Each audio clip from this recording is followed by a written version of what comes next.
هذا المسلم بالتأديب والمقدمات. التأديب الأول كثر المتسولون اللي هو القرآن لا شرعا ولا نظاما، لا يجوز لهم أن يسألون الناس وكثير منهم يخرجون كثير. وأنا وقفت أحدثكم وقفت على كثير من الناس الذين يأتون من حيث الوقت لأنهم يسألون في هذا أغلبهم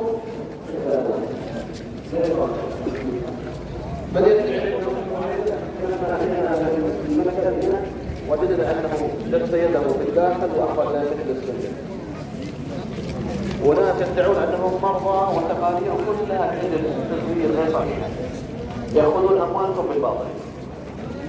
فوجب النبي أولا نقول لهؤلاء الذين يأخذون أموال الناس بالباطل اتقوا الله سبحانه وتعالى، اتقوا الله في المسلمين، ابحثوا عن العمل الحلال واتركوا هذا حرام ما يجوز.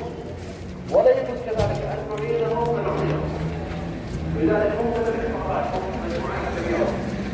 يبتلونها ربما يصيروا 100 أو 200 أو 300 يأتي يوم واحد بعد أيام الإنسان بعد قليل الصباح بعد قليل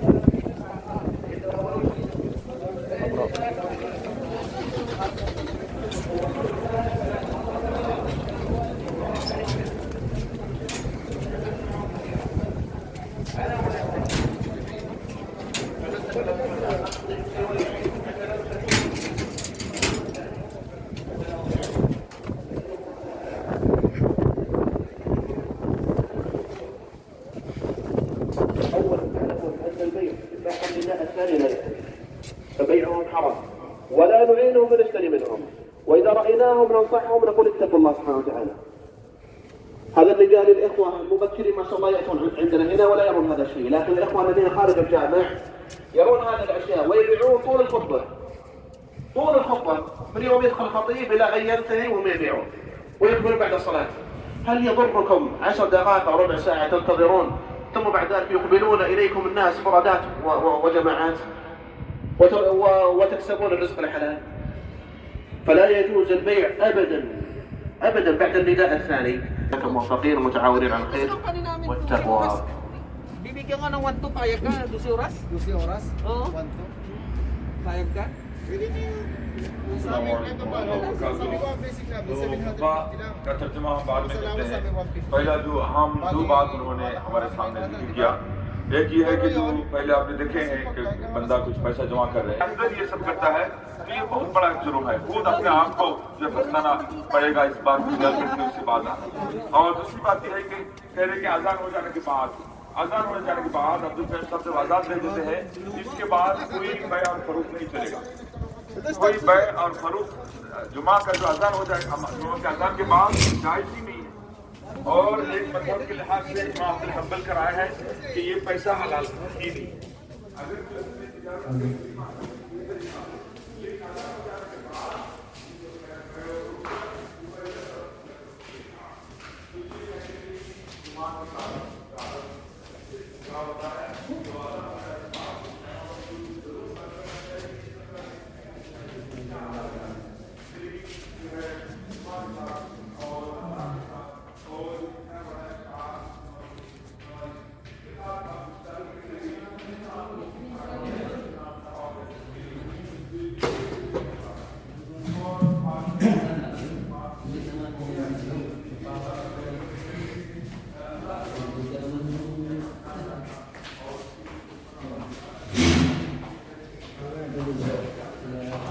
Assalamualaikum warahmatullahi wabarakatuh. Alhamdulillahilladzi hadana lihada wa ma kunna linahtadiya laula an hadana Allah. Asyhadu an la ilaha illallah wahdahu la syarika lah wa asyhadu anna Muhammadan abduhu wa rasuluh. Allahumma salli wa sallim wa barik ala sayyidina Muhammad wa ala alihi wa sahabatihi ومن تمسك بسنته إلى يوم الدين. أما بعد، عباد الله اتقوا الله حق تقاته، فإن القضية من أهم القضايا العقدية وأصلنا به من أهم أصول العقيدة الإسلامية المميزة لأتباعها ألا وهي قضية الولاء والبراء. أخبر عن عظمتها وعلاقتها بالإيمان نبينا محمد صلى الله عليه وسلم. روى الإمام أحمد عن البراء بن عازب رضي الله عنه أن رسول الله صلى الله عليه وسلم قال: إن أوثق عور الإيمان أن تحب في الله وتبغض في الله. ومعنى الولاء والبراء في الإسلام معناه ومفهومه أن توالي من أجل الله تعالى وتعادي من أجله، تحب في الله وتبغض فيه، فالحب في الله والبغض في الله. يجب على المسلم مراعاته وبناء علاقته مع الناس من منطلقه حتى يجد حلاوة الإيمان. فعن أنس بن مالك رضي الله عنه أن رسول الله صلى الله عليه وسلم قال: ثلاث من كنا وجد فيه حلاوة الإيمان أن يكون الله ورسوله أحب إليه مما سواهما، وأن يحب المرء لا يحبه إلا لله، وأن يكره أن يعود في الكفر كما يكره أن يقذف في النار. متفق عليه. Mga mahal na mga kapatid sa pananampalatayang Islam, ang pamagat po ng khutbah o sermon ng ating site na narinig natin sa masjid ay walang iba kundi ang tinatawag na al-wala wal-bara. Ang ibig sabihin ng al-wala wal-bara, ang pagkaibigan mo, pagmamahalan mo sa sinumang mga tao o grupo para lang sa Allah subhanahu wa ta'ala, o ang inyong pakikipag-away o pakikipag-alitan ay para lang sa Allah subhanahu wa ta'ala.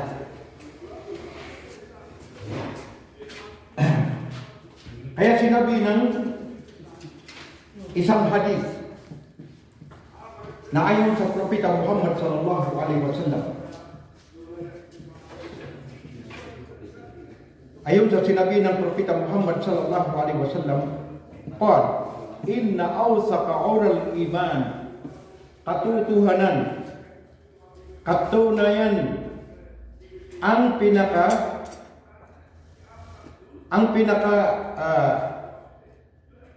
pinakamaliwanag na ebidensya ng paniniwala o ang iman ay magmahal ka. Magmahal ka para sa Allah. Magmahal ka para sa Allah at magalit ka para sa Allah subhanahu wa ta'ala. So kapag yan ay nasa isang tao, nasa isang mu'min, katunayan siya ay tunay na sumasampalataya sa Allah subhanahu wa ta'ala. Kasi ang Propeta Muhammad sallallahu alaihi wasallam, wala siyang minamahal niya ang lahat. Para lang sa Allah subhanahu wa ta'ala. Mahal niya ang mga nilikha ng Allah subhanahu wa ta'ala, ang kalikasan, ang mga tao. Kahit anong klaseng tao, kahit anong klaseng tribu, dahil sila nilikha ng Allah subhanahu wa ta'ala. At kinamumuhian naman niya ang dapat niyang kamuhian o dapat niyang kagalitan para lang sa karapatan ng Allah subhanahu wa ta'ala, para sa karapatan ng Allah subhanahu wa ta'ala. Kaya yan ang tinatawag na al-wala wal-bara. Ikaw ay makikipagkaibigan, makikipag-ugnayan para sa Allah subhanahu wa ta'ala. At ikaw rin ay makikipag-alitan, makikipag-galitan, makikipag-away para sa Allah subhanahu wa ta'ala. Anta tuhibbu fillah, magmahal ka para sa Allah. Wa anta tagbadu fillah, magalit ka para sa Allah subhanahu wa ta'ala.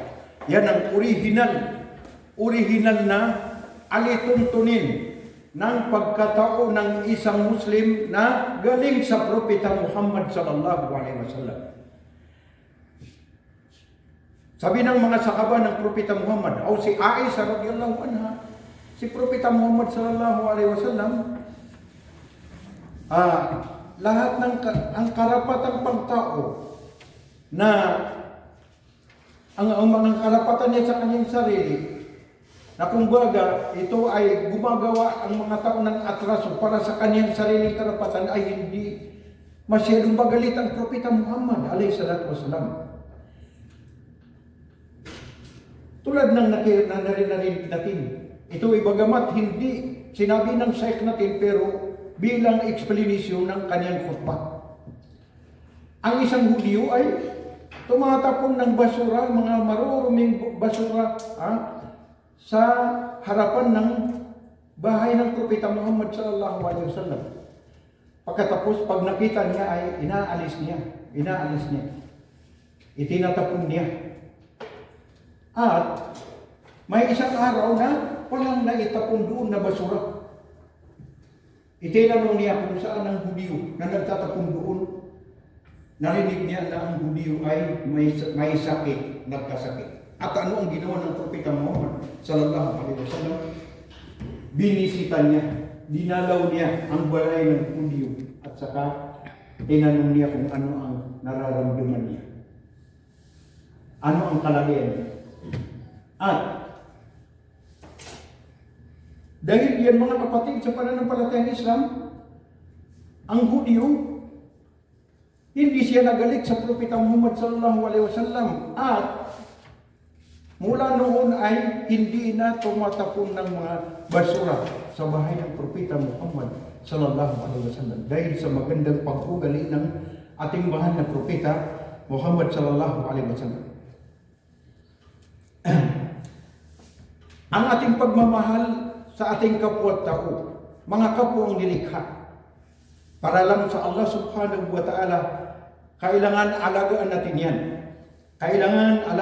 yan. Sapagkat nandiyan ang kagandahan ng ugnayan ng mga tao sa kanilang kapwa-tao. Nandiyan ang ugnayan ng mga nilikha sa kanilang mga kapwang nilikha.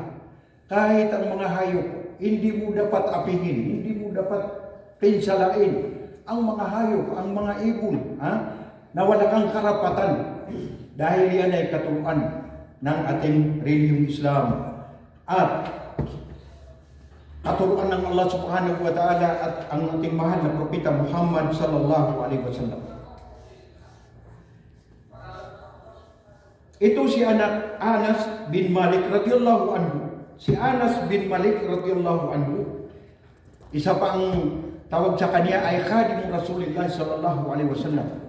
Siya ay khadam, nagsisilbi sa ating mahal ng Propeta Muhammad sallallahu alaihi wasallam. 10 taon pa ang gulang ni Anas ay nagsilbi na sa Propeta Muhammad sallallahu alaihi wasallam upang mag-aral ng kaalaman kay Propeta Muhammad sallallahu alaihi wasallam, dahil yan ay utos sa kanya ng kanyang mahal na ina na si Sulaim, para lang matuto ang kanyang anak ng mga kaalaman. Kaya naging khadim, servant ng Propeta Muhammad sallallahu alaihi wasallam. Sa loob ng 10 taon, ang sinabi niya, narinig ko sa Propeta Muhammad sallallahu alaihi wasallam na kanyang sinabi, o sinabi ng Propeta Muhammad sallallahu alaihi wasallam, "Talatu man kunna wajada fihi halawatal iman." Tatlong pamamaraan na mahahanap ng tao o mararanasan ng tao ang pinakamainam o pinakamatamis na paniniwala, pinakamatamis na iman na paniniwala niya sa Allah subhanahu wa ta'ala. Tatlong uri, tatlong pamamaraan na mararanasan o mahahanap ng tao ang pinakamatamis na paniniwala niya sa Allah subhanahu wa ta'ala. At ang una, sabi niya, an yakuna Allahu wa rasuluhu ahabba ilayhi mimma siwahuma. Maging ang Allah subhanahu wa ta'ala na lumikha sa ating lahat, maging ang Allah subhanahu wa ta'ala at ang kaniyang sugo na si Propeta Muhammad sallallahu alaihi wasallam ay siya ang pinakamamahal sa kanya kaysa iba sa kanilang dalawa. Gawin natin ang Allah subhanahu wa ta'ala at ang kaniyang Propeta Muhammad sallallahu alaihi wasallam na pinakamamahal sa atin lahat. Pangalawa, wa an yuhibbal mar'a la yuhibbuhu illa lillah. Mahalin natin ang tao na walang dahilan ng pagmamahal natin sa kanya kundi dahil mahal din niya ang Allah subhanahu wa ta'ala. Wala siyang minamahal kundi ang Allah subhanahu wa ta'ala. Minamahal mo ang tao dahil sa Allah subhanahu wa ta'ala. Kinu-close mo ang kaibigan mo dahil sa Allah subhanahu wa ta'ala. Hindi dahil sa mga ugnayan na dahil sa mga karangian ng mundo. Mga makamundong bagay. Dahil yan ay madaling maglabo mga kapatid. Pero kapag ang inyong ugnayan, kapag ang inyong pagmamahalan ay para sa Allah subhanahu wa ta'ala ay mananatili na, nandoon ang pinakamatamis na paniniwala o pinakamatamis na iman na mararamdaman ng isang sumasampalataya sa Allah subhanahu wa ta'ala. Mahalin mo ang tao, ang kaibigan mo dahil sa Allah subhanahu wa ta'ala. Pangatlo, wa an yakraha an yauda fil kufr. Kamuhian niya na siya ay makabalik sa pagkakapir. Ibig sabihin, huwag kang bumalik sa pagkakufr, sa walang paniniwala. Huwag kang bumalik sa mali na paniniwala. Huwag kang bumalik sa shirk kung ikaw ay nagsishirk, nagtatambal sa Allah subhanahu wa ta'ala. Kamuhian mo ang kufr at pagtatambal. Kamuhian mo ang kufr na tulad ng pagmuhi mo o pagkagalit mo na baka ikaw ay maitapon sa apoy sa neraka Jahannam. Kamuhian mo, kagalitan mo ang di paniniwala o ang pagtatambal na tulad ng pagkamuhi mo o pagkagalit mo sa baka ikaw ay maitapon sa apoy sa impyerno. So yan ang tatlo na pamantayan na para matikman ng tao o maranasan ng tao ang pinakamatamis na paniniwala, pinakamatamis na pananampalataya sa Allah subhanahu wa ta'ala. Maging ang Allah subhanahu wa ta'ala at ang kanyang sugo ang pinakamamahal sa kanya nang walang pag-iba. Bakit pinakamamahal niya? Hindi man natin nakikita ang Allah subhanahu wa ta'ala sa panahon ngayon. Hindi natin nakikita. At hindi na natin nakikita ang Propeta Muhammad sallallahu alaihi wasallam. Ngunit ang relihiyon ng Allah subhanahu wa ta'ala. Mahalin natin ang relihiyon ng Allah subhanahu wa ta'ala. Mahalin natin, sundin natin ang lahat ng kautusan ng Allah subhanahu wa ta'ala sa abot ng ating makakaya. Mahalin natin ang kanyang mga salita sa banal na Quran. Mahalin natin ang pagbabasa ng banal na Quran sapagkat iyan ay salita ng Allah subhanahu wa ta'ala. Mahalin natin ang kanyang mga kautusan. At kung hindi natin makakaya, huwag tayong magalit. Huwag natin kamuhian ang mga kautusan ng Allah subhanahu wa ta'ala. Kapag hindi natin makakaya, pero mahalin natin. Paniwalaan natin na yan ay totoo, tamang-tama na kautusan, tamang-tama na yan lang ang magiging dahilan na tayo ay magtagumpay sa mundong ito at sa huling araw. At ganun din, ang lahat ng katuruan ng Propeta Muhammad sallallahu alaihi wasallam na iniwan niya sa atin ay mahalin natin. Pagustuhan natin ang lahat ng katuruan ng Propeta Muhammad alayhi salatu wasalam na iniwan niya sa atin Kaya sinabi niya, ang Propeta Muhammad SAW, taraktu fikum syai'aini ma in tamassaktum bihima falan tadillu ba'di abada ala kitaballahi wa sunnati. Iniwan ko sa inyo, sabi ng Propeta Muhammad, iniwan ko sa inyo ang dalawang bagay na kapag ito ay paghawakan ninyo ng mahigpit. Ibig sabihin, pag-aaralan ninyo at sundin ninyo at isabuhay ninyo. Hindi na kayo maliligaw pagkatapos ko, pagkaraan ko, pagkamatay ko. Hindi na kayo maliligaw magpakailanman. At itong dalawang bagay na ito ay ang aklat ng Allah Subhanahu wa Ta'ala. Ang banal na Quran. Nandiyan lahat ang alituntunin ng Islam. Nandiyan lahat ang Islam. Kitab Allah, aklat ng Allah Subhanahu wa Ta'ala. Huwag natin gawing basta-basta ang aklat ng Allah Subhanahu wa Ta'ala.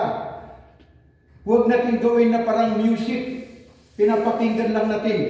Pero kapag pinapakinggan natin, pag sumikapan natin na malaman natin ang kahulugan ng banal na Quran sa pamamagitan ng ating pakikinig sa mga ulamas, sa mga eskular, sa mga pantas na mga maalam, at babasahin natin ang translation ng banal na Quran sa anumang wika, kung ano ang wika natin. Kung ito ay wikang Tagalog, sa wikang Tagalog. Kung ito ay wikang Maranao, sa wikang Maranao. O sa wikang Bisaya, o sa wikang Tausug. Pag sumikapan natin na malaman natin ang meaning sa abot ng ating makakaya ng banal na Quran, sapagkat yan ay pagmamahal natin sa Allah Subhanahu wa Ta'ala. Huwag natin ipagpalit sa libro ng mga kufar na mas maggugustuhan pa natin na babasahin natin ang libro ng mga kufar. Sinabi ng isang pantas na eskolar dito sa Saudi Arabia. Ito hindi na sinabi ng sahib natin, pero bilang explanation ng khutbah na ito. Ako'y nakapunta sa Amerika at nakapunta ako sa White House. Kitang-kita ko ang bilyon na aklat na nandoon sa kanilang mga library, nandoon sa kanilang mga opisina. At alam niyo mga kapatid, yung lahat ay walang halaga sa Allah Subhanahu wa Ta'ala, sapagkat hindi nag-uutos ng pagmamahal sa Allah Subhanahu wa Ta'ala na siya lamang ang karapat dapat mahalin at karapat dapat paniwalaan, karapat dapat sambahin. Kahit gaano karami ang aklat mo, kapag hindi mo babasahin ang aklat ng Allah Subhanahu wa Ta'ala. Hindi naman ito ipagbabawal ang pagbabasa natin sa ibang aklat, tulad ng mga patungkol sa mga pagtuturo o patungkol sa mga engineering, patungkol sa mga agriculture, dahil yan lahat ay walang share, walang pagtatabal sa Allah, ay galing din yan sa Allah Subhanahu wa Ta'ala, galing sa pautusan ng Allah Subhanahu wa Ta'ala. Pero ang pinakamahirap sa isang Muslim ay hindi niya alam ang aklat ng Allah Subhanahu wa Ta'ala, ang salita ng Allah Subhanahu wa Ta'ala, dahil hindi niya pag-aaralan. Ganon din ang Propeta Muhammad sallallahu alaihi wasallam. Paano natin siya makonsidera na siya ang pinakamamahal natin? Na hindi natin naratnan ang buhay ng Propeta Muhammad sallallahu alaihi wasallam. Siya ay nawala na sa mundong ito. Mga kapatid, sa pamamagitan ng ating pagsunod o pagbasa sa kanyang mga hadith, sa pamamagitan ng ating pagsalawat sa mahal na Propeta Muhammad sallallahu alaihi wasallam. Allahumma salli wa sallim ala sayyidina Muhammad. Allahumma salli wa sallim ala sayyidina Muhammad. Allahumma salli wa sallim ala sayyidina Muhammad. At huwag natin isuot sa anumang katuruan, anumang prinsipyo, anumang doktrina, ang doktrina ng Propeta Muhammad sallallahu alaihi wasallam. Sapagkat ang lahat ng sinabi ng Propeta Muhammad alaihi salatu wasallam ay katotohanan. La yantiqu anil hawa, in huwa illa wahyun yuha. Wala siyang itinuturo na sarili niyang kagustuhan, kundi ang kanyang katuruan ay galing sa Allah Subhanahu wa Ta'ala, na magiging dahilan ng tagumpay ng tao dito sa mundo at doon sa huling araw. Ang ating pagsasagawa o pagsasabuhay sa pananampalatayang Islam ay galing sa katuruan ni Propeta Muhammad sallallahu alaihi wasallam, sapagkat siya lang ang pinirmitan, pinahintulutan ng Allah subhanahu wa ta'ala na magtuturo sa atin patungkol sa riling ng Allah subhanahu wa ta'ala. Kaya mahalin natin ang lahat ng katuruan niya. Ang kanyang talambuhay, basahin natin ang talambuhay ng Propeta Muhammad, ang sira ng Propeta Muhammad, the biography of the Prophet Muhammad alayhi salatu wasalam. Mahalin natin ang pagbabasa ng kanyang biography. Mahalin natin ang kanyang mga apostolis, ang talambuhay ng mga apostolis ng Propeta Muhammad sallallahu alaihi wasallam. Kasi bawat isa sa kanila, pag mababasa natin ang talambuhay nila, ay nandoon din ang talambuhay ng Propeta Muhammad alayhi salatu wasallam. At i-consider natin na mahal natin yan, gusto natin yan, huwag natin pamuhian, huwag natin pagalitan ang mga utos ng Propeta Muhammad sallallahu alaihi wasallam. Kahit ito ay naghihirap sa atin, pero kapag ito ay i-analyze natin ng mabuti, ay hindi naghihirap sa atin kung isasagawa natin. At ito ay magiging tagumpay natin, magiging magaan sa atin kapag pinaniniwala natin ng tamang paniniwala. So pangalawang sinabi ng Rasulullah sallallahu alaihi wasallam na paraan para maranasan natin at matikman natin ang matamis na paniniwala, pinakamatamis na pananampalataya sa Allah subhanahu wa ta'ala ay mahalin natin ang tao. Mahalin natin ang tao para lang sa Allah subhanahu wa ta'ala. Mahalin natin ang tao para lang sa Allah subhanahu wa ta'ala. Una-una, ang mga Muslim, ang kapwa mong sumasampalataya. Ang mga magulang mo, mahalin mo ang mga magulang mo. Ang mga kapatid mo, mahalin mo sila para lang sa Allah subhanahu wa ta'ala, para magustuhan ka ng Allah subhanahu wa ta'ala. Paano mo sila mahalin? Kabilang sa atin ay ang kaniyang mga kapatid, ang kaniyang mga magulang ay hindi mga Muslim. Pero alam niyo ang sinabi ng Allah subhanahu wa ta'ala.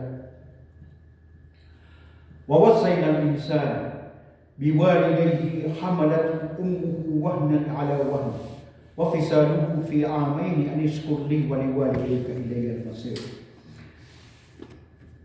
Ipinangaral natin, sabi ng Allah subhanahu wa ta'ala sa tao, وَوَصَّيْنَا الْإِنسَانَ, na mahalin niya ang kaniyang dalawang magulang, ang kaniyang nanay at tatay. Mahalin niya ng lubos na pagmamahal. وَيْسَنَّ الْإِنسَانُ بِوَالِدَيْهِ حَمَلَتْهُ وَهْنًا عَلَى وَهْنٍ, sapagkat naghirap ang kanyang nanay nang siya ay nabuntis ng kanyang ina ng ilang buwan. Hirap na hirap. Pagkatapos naman, ipinanganak niya. At pagkatapos naman, inalaga niya sa loob ng 2 taon. Pinasuso niya ang kanyang anak. So, 3 bisis na naghirap ang ina. Kaya mahalin natin ang ina natin at ang tatay natin. وَإِنْ جَاهَدَاكَ عَلَىٰ أَنْ تُشْرِكَ بِي مَا لَيْسَ لَكَ بِهِ عِلْمٌ فَلَا تُطِعْهُمَا. Kapag pilitin ka ng 2 magulang mo na magtambal ka sa Allah subhanahu wa ta'ala, ito'y tandaan natin. Tandaan natin ito. Pag pilitin ka ng 2 magulang mo na magtambal ka sa Allah subhanahu wa ta'ala, kung ikaw ay Muslim at Christian ang nanay mo, tatay mo, pipilitin ka na sasamba ka sa ribulto, luluhod ka sa ribulto, o kaya sumamba ka sa krus, sumamba ka kay Santo Papa. Fala tuti'ahuma, huwag mo silang sundin. Huwag kang sumuko sa kanila. Wasahibuhuma fid dunya ma'rufa. Pabutihin mo ang relasyon mo sa kanila. Tingnan ninyo, hindi sinabi ng Allah subhanahu wa ta'ala na makipagsuntukan ka sa kanila. Kapag paluin kanila, paluin mo rin ang nakakuan. Mas mabuti pang layasan mo sila. Huwag kang makipag-away sa kanila at huwag mo silang apihin. lalo na kung sila ay matatanda na. Ngunit, ikaw ay makipag-ugnayan sa kanila ng pamamaraan ng napakagandang pag-uugnay o napakagandang koneksyon. Kapag wala silang gastos, may pera ka, may kang panggastos, bigyan mo sila. Dahil sila ay connected sa inyo. Sila ang ginawa ng Allah subhanahu wa ta'ala na dahilan na nilikha ka dito sa mundo. Dumating ka dito sa mundo. Huwag mo silang apiin, huwag mo silang pagsabihan ng masasama. Ganun din ang mga kapatid mo na hindi pa na Muslim. Na pagandahin mo ang relasyon, pero huwag mong isuko sa kanila kung sila ay iimbita sa inyo na magtambal ka sa Allah subhanahu wa ta'ala, sasamba ka sa ribulto, sasamba ka sa kanilang sinusamba. Sapagkat, ang mga taon na yan ay mahal pa rin sila para sa Allah dahil nilikha sila ng Allah subhanahu wa ta'ala. Pero kapag sumunod ka sa kanilang kautusan na sumamba ka sa ribulto na ipinagbabawal ng Allah subhanahu wa ta'ala ay hindi mo mahal ang Allah subhanahu wa ta'ala. Hindi mo minamahal ang Allah subhanahu wa ta'ala. Mahalin mo ang tao dahil lang sa Allah subhanahu wa ta'ala. Hindi mo mamahalin ang tao dahil sa may interest ka, may personal interest ka sa tao na yan. Ang hinahangan mo ay upang ikaw ay mamahalin ng Allah subhanahu wa ta'ala, magugustuhan ng Allah subhanahu wa ta'ala. Pag makita mo ang isang pulubi na nanghihingi, ay bigyan mo siya sa sapat na makakaya mo sa anumang ibigay mo sa kanya. Huwag mo siyang pagalitan. Huwag mo siyang mumurahin dahil siya ay naglilimos. Yan ay kadar sa kanya ng Allah subhanahu wa ta'ala.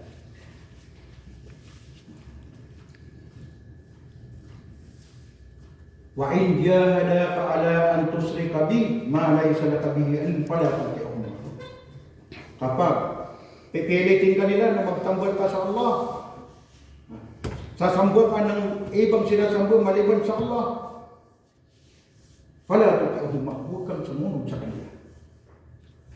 Ngunit makipagkaibigan ka sa kanila, makipag-ugnayan ka sa kanila ng magandang ugnayan bilang human relation. Tingnan ninyo si Ibrahim a.s. Prophet Ibrahim a.s.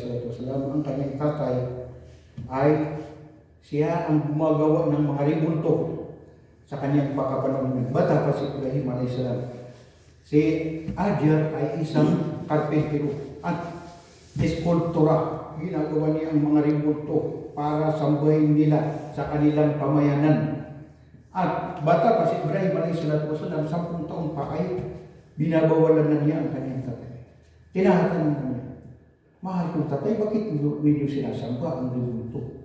Yan ba ay makapagsalita? Yan ba ay makapagbibigay ng kabutihan?